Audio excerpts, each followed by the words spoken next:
Hello friends, आज के इस वीडियो में हम जानेंगे कि कैसे हम रिएक्ट में फॉर्म्स के साथ वर्क कर सकते हैं।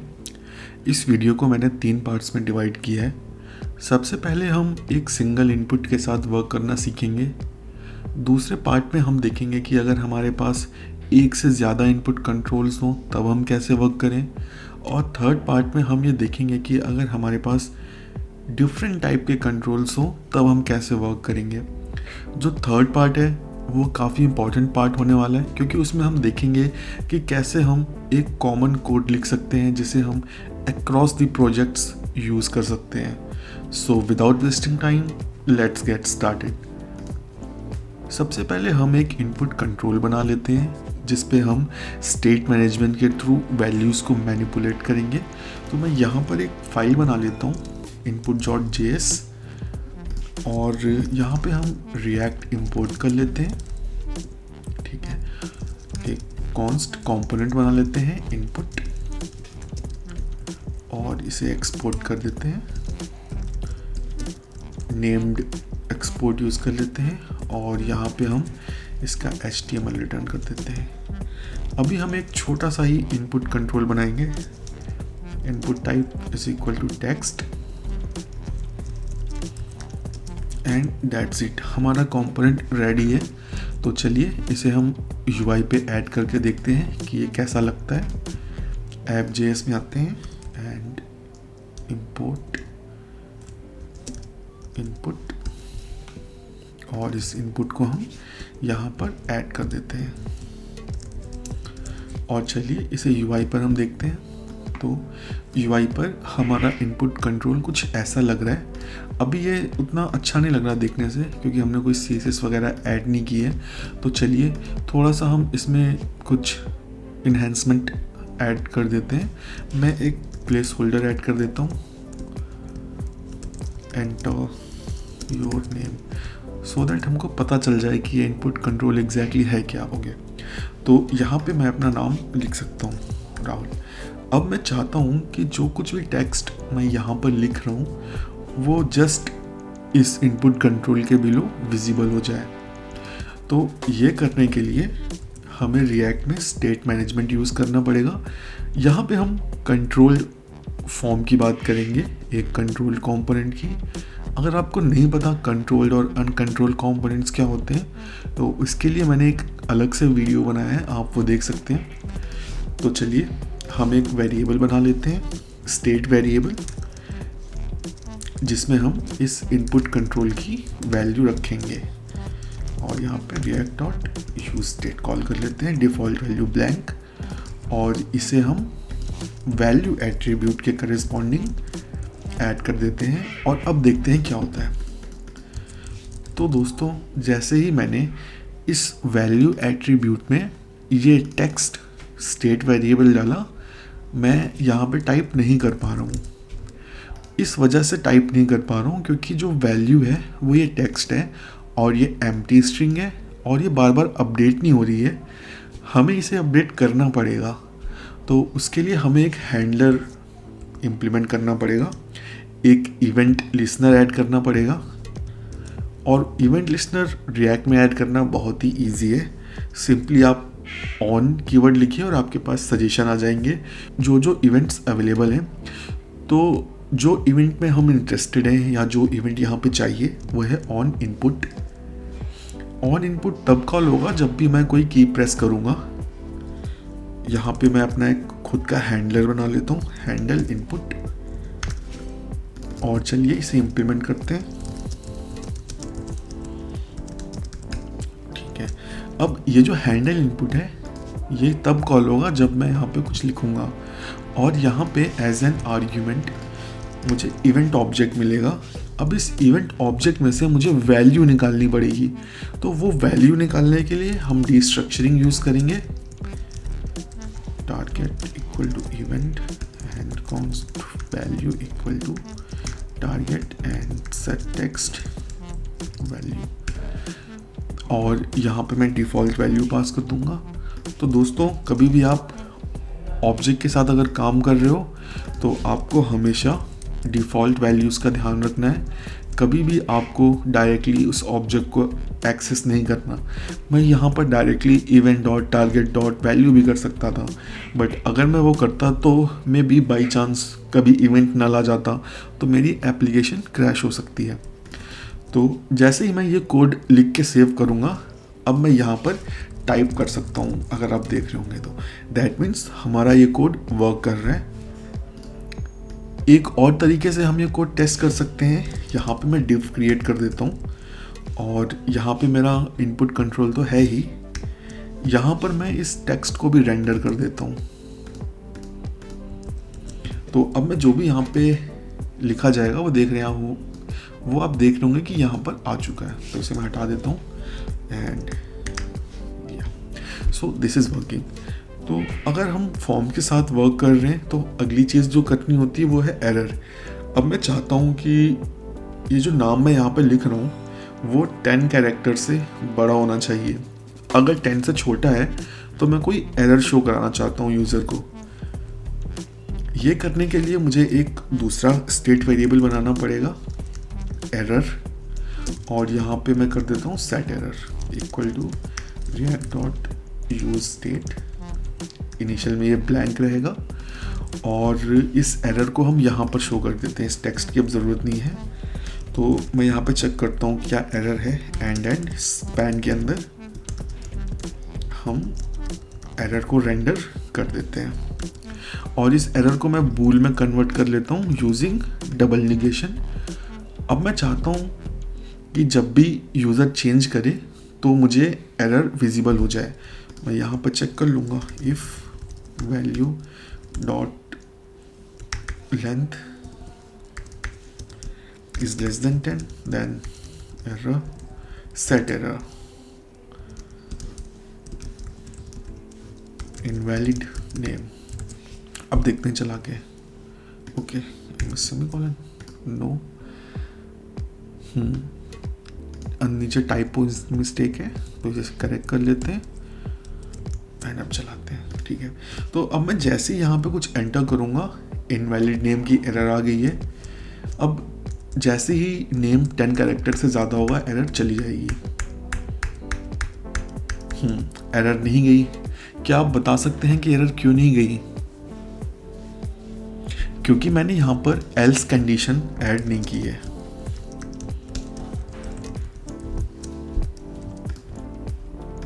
अब क्या होगा, जब भी मैं सही नाम लिखूंगा तो मेरी एरर चली जाएगी, जैसा कि यहाँ पे आप देख रहे हैं। ये कोड को हम और शॉर्ट कर सकते हैं। मैं क्या कर सकता हूँ, इसको पूरा हटा देता हूँ सेट एरर और यहाँ पर ही हम चेक कर सकते हैं वैल्यू डॉट लेंथ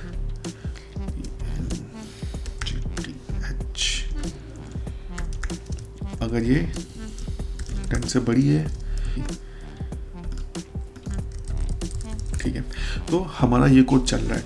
बट यहाँ पे एक फ्लॉ क्या है कि आप देख रहे होंगे कि मैं लिख रहा हूँ तब भी एरर विजिबल है। ये एक अच्छा एक्सपीरियंस नहीं है। मैं चाहता हूँ कि ये एरर तब आए जब इस कंट्रोल से फोकस हटे। तो उसके लिए हमें दूसरा इवेंट हैंडल करना पड़ेगा जो है ऑन ब्लर। ऑन ब्लर तब कॉल होता है जब किसी कंट्रोल से फोकस हटता है।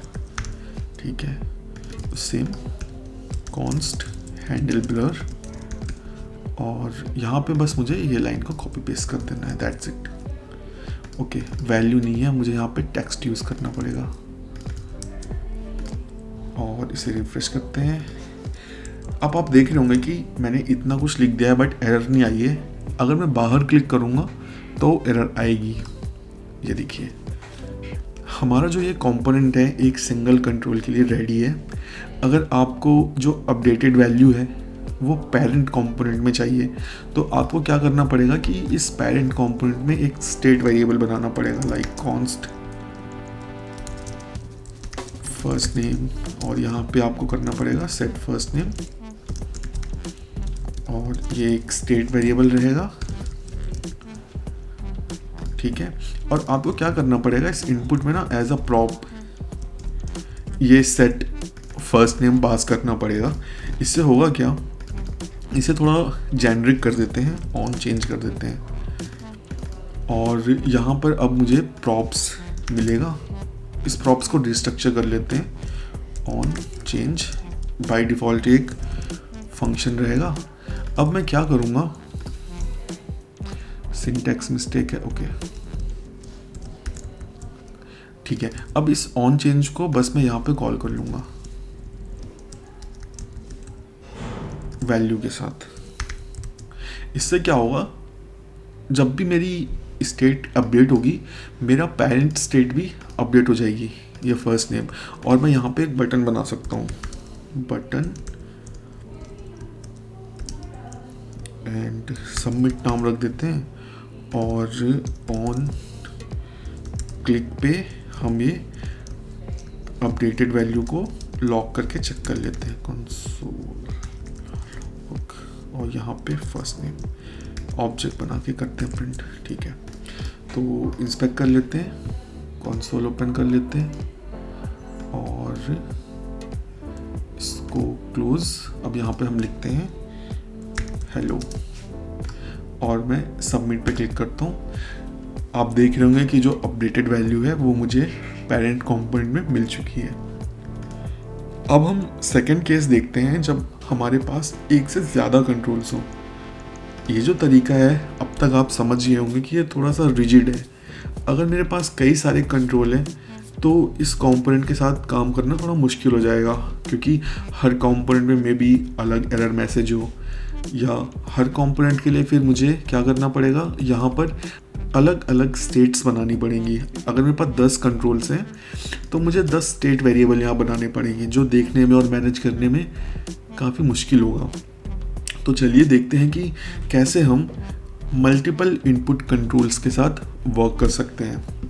उसके लिए मैं क्या करता हूँ, एक कांस्टेंट फाइल क्रिएट कर लेता हूँ, न्यू फाइल से inputs.js। अब इस input.js में क्या करते हैं, एक एरे ऑफ ऑब्जेक्ट बनाते हैं, कॉन्स्ट इनपुट्स। अब ये जो ऑब्जेक्ट रहेगा ना, ये मेरे कंट्रोल को डिनोट करेगा या रिफर करेगा। इसी कंट्रोल को सबसे पहले लेके चलते हैं। मैं इसकी आईडी रखना चाहता हूँ fname, और नेम में कर देता हूँ fname, वैल्यू में कर देता हूँ एम्प्टी स्ट्रिंग, प्लेस होल्डर भी ऐड कर देते हैं, प्लेस होल्डर, और प्लेस होल्डर में एंटर योर नेम। कूल है, ठीक है। तो हमारे पास इतनी चीज़ें बन चुकी हैं। अब मैं चाहता हूँ एक दूसरा कंट्रोल बनाना। दूसरा कंट्रोल क्या, मैं चाहता हूँ कि मैं लास्ट नेम भी ले लूँ। तो इसको चलिए L कर देते हैं और इसको कर देते हैं लास्ट, और इसको फर्स्ट, ठीक है। अब मैं 2 और डिटेल ले लेता हूँ, email and password. Email and password, ID will be email, same email, enter your email, enter your password, no password नहीं, फ़ोन, इंटर योर फ़ोन। इससे कर देते हैं फ़ोन, ठीक है। तो अभी हम क्या करते हैं, इस एरे को यूज़ करके अपने कंट्रोल्स बनाते हैं। फिर हम उसमें धीरे धीरे फंक्शनैलिटीज़ ऐड करेंगे, जैसे custom validation, custom error message, ठीक है। तो अब हम चलते हैं app.js में। मुझे इस कांस्टेंट को इंपोर्ट करना पड़ेगा, तो इसे इंपोर्ट कर लेते हैं, इनपुट्स, ओके। और यहाँ पे मैंने नाम दिया है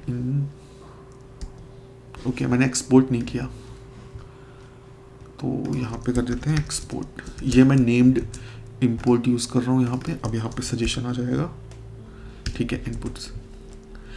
अब इस इनपुट्स को ना मैं एक स्टेट में रख लेता हूँ, यहाँ पर इनपुट्स और सेट इनपुट्स। अब यहाँ पे मैं इसे डायरेक्टली नहीं लिख सकता हूँ। अगर मैं यहाँ पे ऐसे लिखता हूँ और मैं अपने प्रोग्राम में बाद में कभी इस इनपुट को अगर अपडेट करूँगा ना, तो मेरा कांस्टेंट अपडेट हो जाएगा। ये जावास्क्रिप्ट में इम्यूटेबिलिटी की वजह से होता है। इम्यूटेबिलिटी के ऊपर मैंने अलग से वीडियो और कुछ आर्टिकल्स लिखे हैं जिनके लिंक्स मैं ऐड कर दूंगा, सो आप वहाँ पे जाके इम्यूटेबिलिटी के बारे में पढ़ या देख सकते हैं। यहाँ पे जो सही तरीका है किसी एरे के साथ काम करने का, या तो आप लोडैश यूज़ करो। अगर आप लोडैश नहीं यूज़ कर रहे हो तो आपको मैन्युअली यहाँ पे एक नया एरे या नया ऑब्जेक्ट पास करना पड़ेगा। आप डायरेक्टली इसको नहीं यूज़ कर सकते हो। तो मैं क्या करता हूँ, एक मैप चला देता हूँ यहाँ पे और x, और इसको रिटर्न कर देता हूँ आफ्टर डिस्ट्रक्चरिंग इट, सो दैट मेरे पास एक नया ऑब्जेक्ट रिटर्न हो हर बार। एरर क्या है, set first name is not defined. Okay, हाँ, क्योंकि मैंने इसे हटा दिया है तो अब इसे हटा देते हैं और इस बटन को भी हटा देते हैं थोड़ी देर के लिए, इसे भी हटा देते हैं। ठीक है, अब हम क्या करते हैं, अब मैं मैप फंक्शन का यूज़ करूँगा। यहाँ पे मैं क्या करूँगा, inputs.map, ये हर बार मुझे एक इनपुट ऑब्जेक्ट देगा जो हमने अभी कांस्टेंट में बनाया है। अब मैं यहाँ पे ना एक JSX रिटर्न करूँगा और इसमें मैं अपने इनपुट कंट्रोल्स रिटर्न कर दूँगा। ओके, कुछ सिंटैक्स एरर है यहाँ पर। ठीक है, तो अब आप देख रहे होंगे कि यहाँ पर मेरे पास 4 इनपुट कंट्रोल्स बन चुके हैं, बट यहाँ पर प्रॉब्लम ये है कि चारों एक ही जैसे बने हैं। तो चलिए, यहाँ पर सारी कॉन्फ़िगरेशन मुझे एज अ प्रॉप भेजनी पड़ेगी। तो हमने अपना कांस्टेंट इस तरीके से बनाया है कि जो सारी चीज़ें हैं वो एज अ प्रॉप जानी ही चाहिए। तो यहाँ पे मैं डिस्ट्रक्चरिंग का यूज़ करके सारी चीज़ें एज अ प्रॉप भेज देता हूँ। और अब मुझे यहाँ पर ना कुछ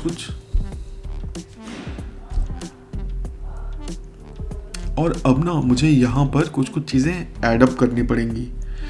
सबसे पहले तो अब मेरा जो प्रॉप्स है वो थोड़ा सा बड़ा होगा, तो अब मैं यहाँ पे डिस्ट्रक्चर नहीं कर सकता क्योंकि रीडेबिलिटी ख़राब हो जाएगी। अब मुझे वो यहाँ पे डिस्ट्रक्चर करना पड़ेगा। ठीक है, प्रॉप्स, तो जो चीज़ें वहाँ से भेजी हमने निकाल लेते हैं। आईडी भेजा है हमने, नेम भेजा है, वैल्यू भेजी है, और क्या भेजा है, प्लेस होल्डर भेजा है। ठीक है, तो ये चारों चीज़ें आ गई हैं। अब चलिए ये चारों चीज़ें हम यहाँ से यूज़ करेंगे। तो आईडी से जाएगा, प्लेस होल्डर से जाएगा, नेम से जाएगा, और वैल्यू से जाएगा, और इसे मैं हटा सकता हूँ। अब इसे सेव करते हैं और देखते हैं। ओके, ऑन चेंज, तो चलिए ये मैं ऑन चेंज भी यहाँ पे ऐड कर देता हूँ।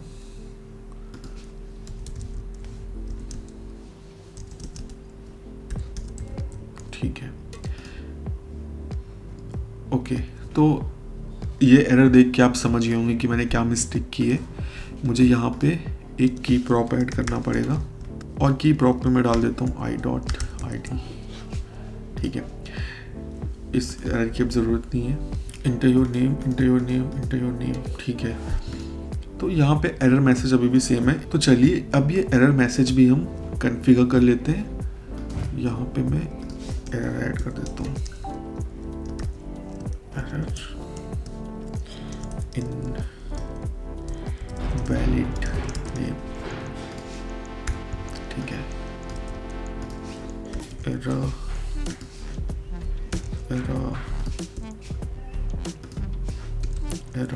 Invalid phone, invalid email, invalid last. ठीक है, चेक कर लेते हैं इसको कि सही चल रहा है। रिफ्रेश करते हैं और यहाँ पे मुझे अब एरर को भी डिस्ट्रक्चर करना पड़ेगा। Error default value. ठीक है, अब इस एरर को मुझे यहाँ पर यूज़ करना पड़ेगा। ओके, अब यहाँ पे क्या एरर है। ओके, तो मैंने एरर को 2 बार डिक्लेयर कर दिया है, दूसरी बार कहाँ, अच्छा यहाँ पर। तो यहाँ पे मैं इसे दूसरे वेरिएबल से रिप्लेस कर देता हूँ, एरर मैसेज। कूल है, कूल है। थोड़ा जूम इन कर लेते हैं। ओके, अब मेरे पास यहाँ पे ओके, तो अब आप देख रहे होंगे कि यहाँ पर अब कस्टम एरर मैसेज विजिबल हो रहे हैं। अब यहाँ पे इशू क्या है कि मैं जो कुछ भी यहाँ पे लिख रहा हूँ ना, वो यहाँ पे अप्लाई नहीं हो रहा, क्योंकि इसका जो कोड है वो हम हटा चुके हैं। तो चलिए देखते हैं कि हम कैसे इंडिविजुअल वैल्यूज़ को अपडेट कर सकते हैं। ओके, तो यहाँ पर ऑन चेंज तो हम कॉल ही कर रहे हैं, लाइक ऑन चेंज प्रॉप है, तो इसको हम एज इट इज़ रहने देते हैं। और यहाँ पर हम आते हैं। अब मैं क्या करूँगा, हर ऑन चेंज पे वैल्यू तो मैं भेजूँगा ही भेजूँगा, साथ में मैं आईडी भी भेजूँगा और वैल्यू भी भेजूँगा, सो दैट पीछे वाले कंपोनेंट को पता चल जाए कि किस आईडी के करेस्पॉन्डिंग ये वैल्यू अपडेट हो रही है। मैं एक और चीज़ यहाँ पे ऐड करना चाहूँगा, इसे कर देते हैं आई और इसे IDX। दूसरा जो आर्ग्यूमेंट है वो इंडेक्स होता है, मैं यहाँ पे इंडेक्स भी भेज देता हूँ IDX। और ये जो डिस्ट्रक्चरिंग है इसको मैं लास्ट में मूव कर देता हूँ, इनपुट की, ठीक है। तो अभी IDX से क्या होगा क्या कि मुझे यहाँ पर ना इंडेक्स भी मिल जाएगा, इंडेक्स, और बाई डिफ़ॉल्ट से -99 कर देते हैं, ठीक है। अब मैं इस इंडेक्स को भी ना यहाँ से भेज सकता हूँ, इसका फ़ायदा भी आप देखेंगे क्या होगा, ठीक है। अब अपने मेन कंपोनेंट में चलते हैं और यहाँ पर एक मेथड बनाते हैं, const handle change equal to okay this one. अब यहाँ पे मुझे क्या क्या चीज़ें मिलेंगी दोस्तों, एक तो आईडी मिलेगी, इंडेक्स मिलेगा और वैल्यू मिलेगी। ये मेरा सजेशन है कि अगर कभी भी आपके पास एक से ज़्यादा आर्ग्यूमेंट हो ना, तो एज अ ऑब्जेक्ट भेजो, कभी भी कन्फ्यूज़न नहीं होगा कि किस नाम के करस्पॉन्डिंग वो आ रहा है, ठीक है। और इसको हम एज अ प्रॉप यहाँ पे भेज भी देते हैं, ऑन चेंज, ठीक है। ये सॉर्टेड है। अब हम इसे लॉक करके भी देख लेते हैं कि मेरे पास ये वैल्यूज़ आ रही हैं कि नहीं। console.log सब लॉक कर लेते हैं और यहाँ पे कुछ लिखता हूँ, ठीक है। तो आप देख रहे होंगे कि यहाँ पे fname as an ID index 0 value 3, okay. यहाँ पे ईमेल आ गया, फ़ोन आ गया, परफेक्ट है। अब ये देखना है कि कैसे हम इसे अपडेट कर सकते हैं। अब यहाँ पे अगर मैं ऐसे करता हूँ, इनपुट्स इंडेक्स, अब आप देख रहे हैं इंडेक्स भेजने का क्या फ़ायदा हुआ, मुझे लूप चला के फाइंड नहीं करना पड़ा आईडी के थ्रू, dot value equal to value. But ये करूँगा तो मैं डायरेक्टली इसे म्यूटेट कर रहा हूँ। अगर मैं ऐसे करता हूँ ना, तो स्टेट मैनेजमेंट का पूरा सीन ही ख़त्म हो जाता है। यहाँ पे मैं डायरेक्ट म्यूटेट नहीं कर सकता, मुझे इस सेट इनपुट्स के थ्रू करना पड़ेगा। तो मैं क्या करूँगा, अगेन सेम एक्सरसाइज जो मैंने यहाँ पे की है, const cloned inputs equal to inputs dot map, और यहाँ से मैं एक नया ऑब्जेक्ट रिटर्न कर देता हूँ, दैट्स इट। अब मेरे पास क्लोन्ड इनपुट्स आ चुके हैं। अब मुझे बस इस इनपुट को रिप्लेस करना है क्लोन्ड इनपुट से, और बस सेट इनपुट कॉल कर लेना है इस क्लोन्ड इनपुट से। अब मैं यहाँ पे कुछ भी ईजिली लिख पा रहा हूँ, जैसा कि आप लोग देख रहे होंगे, राइट। तो अपडेशन फेज़ हमारा हो चुका है। अब जो एक फेज़ बचता है वो है क्या, वैलिडेशन। तो चलिए देख लेते हैं कि हम वैलिडेशन कैसे कर सकते हैं। वैलिडेशन करने के लिए मुझे यहाँ पे अपना एक कस्टम वैलिडेटर अगर मैं चाहूँ बनाना, तो वो भी मैं बना सकता हूँ। तो वैलिडेटर कर लेते हैं, वैलिडेटर, और ये एक फंक्शन रहेगा, ठीक है। इसमें एज एन आर्ग्यूमेंट मुझे वैल्यू मिलेगी, जो भी वैल्यू यूज़र टाइप कर रहा है। अब मैं यहाँ पर कुछ भी अपना कस्टम वैलिडेटर लिख सकता हूँ। मैं यहाँ पे लिख देता हूँ इफ़ वैल्यू डॉट लेंथ, अगर ये 3 से छोटा है then return true, else return false. Okay, अपना एक कस्टम वैलिडेटर रेडी है। ये कस्टम वैलिडेटर मैं 1-2 इनपुट के लिए ऐड करता हूँ, सबके लिए ऐड नहीं करता हूँ। फ़ोन के लिए कर देता हूँ एक, इफ लेस देन 10, ठीक है। और इसे यूज़ भी कर लेते हैं। चलिए अब यहाँ इनपुट में मुझे यहाँ पे वैलिडेटर भी मिलेगा, वैलिडेटर, और ये एक फंक्शन है, ठीक है। तो अब मुझे सीधे इस हैंडल ब्लर को चेंज करना पड़ेगा। इस लाइन की ज़रूरत नहीं है, इसे मैं अभी कमेंट कर देता हूँ। और यहाँ पे सबसे पहले मैं चेक करता हूँ इफ़ वैलिडेटर, इसमें हम वैल्यू पास कर देते हैं जो भी यूज़र ने लिखी है, और वो मुझे टेक्स्ट से मिलेगी। अब ये जो टेक्स्ट है ये यहाँ पे वैलिडेट होगा, यहाँ पे क्या होगा, चेक होगा, और मुझे ट्रू या फॉल्स मिलेगा। तो मैंने यहाँ पे चेक कर लिया है, तो अगर ये ट्रू है दैट मीन्स एरर है, तो मैं यहाँ पे सेट कर दूंगा सेट एरर, और जो भी मेरे पास एरर मैसेज है, और नहीं तो इसे मैं एम्प्टी स्ट्रिंग कर दूंगा, ठीक है। अब देखते हैं, यहाँ पर मैं कुछ भी लिखता हूँ, ठीक है, और बाहर क्लिक करता हूँ, तो आप देख रहे होंगे कि इनवैलिड फ़ोन आ गया है। अब इसे मैं थोड़ा बड़ा लिखता हूँ और आगे क्लिक करता हूँ, तो आप देख रहे होंगे कि एरर मैसेज चला गया है। तो ये जो चीज़ें हो रही हैं वो इस कस्टम वैलिडेटर के थ्रू हो रही है। अब तक हमने फॉर्म में कंट्रोल्स ऐड करना सीख लिया, एरर मैसेज ऐड करना सीख लिया, कस्टम फंक्शन पास करना सीख लिया। अब ना आप इसे और फर्दर लेके जा सकते हैं। आप इसमें रीड ओनली, डिसेबल्ड, ये सारी फंक्शनैलिटी भी ऐड कर सकते हैं। आपको सिंपली यहाँ पे ऐड करना है is disabled true, that's it. अब इस डिसेबल्ड ट्रू को ना हम यहाँ पे हैंडल कर सकते हैं इस इनपुट के अंदर। अगेन आप बस इसे यहाँ से निकाल लो, और बाय डिफ़ॉल्ट इसे हम फॉल्स रखते हैं, ठीक है। अब मेरे पास क्या इस डिसेबल्ड आ गया है, मैं यहाँ पर इसे भेज सकता हूँ, डिसेबल्ड इक्वल टू इस डिसेबल्ड, और रिफ्रेश कर लेते हैं। आप देख रहे होंगे कि अब मैं यहाँ पर कुछ भी टाइप नहीं कर पा रहा हूँ। सिमिलरली आप इस रीड ओनली के साथ भी कर सकते हैं, और आप अपनी यहाँ पे CSS लिख के ना इसको थोड़ा सा ब्यूटीफाई भी कर सकते हैं। अभी मेरा मैसेज क्या, एरर मैसेज बगल में आ रहा है, आप इसको नीचे दिखा सकते हैं, लाइक इस कंट्रोल के नीचे। अब हम देख लेते हैं कि कैसे जो अपडेटेड वैल्यूज़ हैं, अगर फॉर एग्जांपल मुझे कोई API रिक्वेस्ट लगानी है तो मुझे सारी वैल्यूज़ कैसे मिलेंगी। अगर हम ये अप्रोच फॉलो करते हैं तो काफ़ी इजी हो जाता है सारी वैल्यूज़ को गेट करना।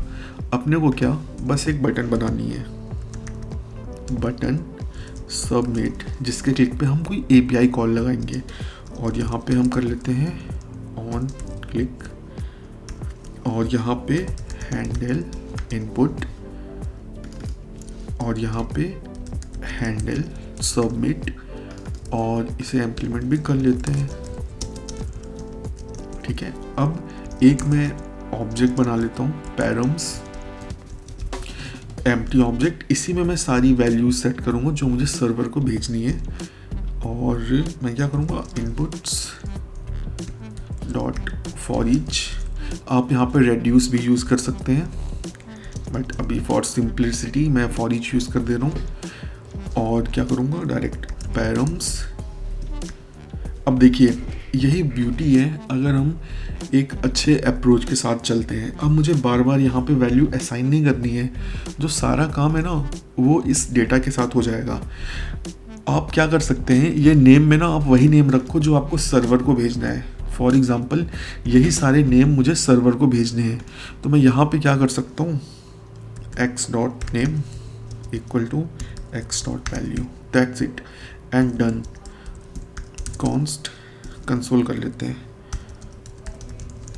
और यहाँ पे पैरम्स सेव करते हैं, रिफ्रेश, और यहाँ पे मैं लिखता हूँ, ये तो डिसेबल्ड है, हेलो ईमेल कुछ रैंडम स्ट्रिंग, फ़ोन कुछ रैंडम स्ट्रिंग, एंड सबमिट।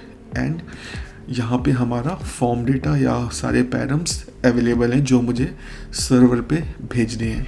यहाँ पे ना इस वीडियो का जो सेकंड पार्ट है वो कंप्लीट होता है, जहाँ पे हमने देखा कि कैसे हम, अगर हमारे पास डिफरेंट कंट्रोल्स हो तो हम उसके साथ वर्क कर सकते हैं। तो फ्रेंड्स, जो थर्ड पार्ट है ना उसके लिए मैं एक सेपरेट वीडियो बनाऊंगा, क्योंकि ये वीडियो थोड़ा सा लंबा हो रहा है और इस वीडियो में सारी चीज़ें एक्सप्लेन करना थोड़ा सा मुश्किल हो जाएगा। तो लेट मी नो इन कमेंट्स अगर आपके पास कोई भी डाउट्स हैं रिगार्डिंग फॉर्म्स, जो मैं अपने आगे आने वाले नेक्स्ट वीडियो में कवर कर लूँगा।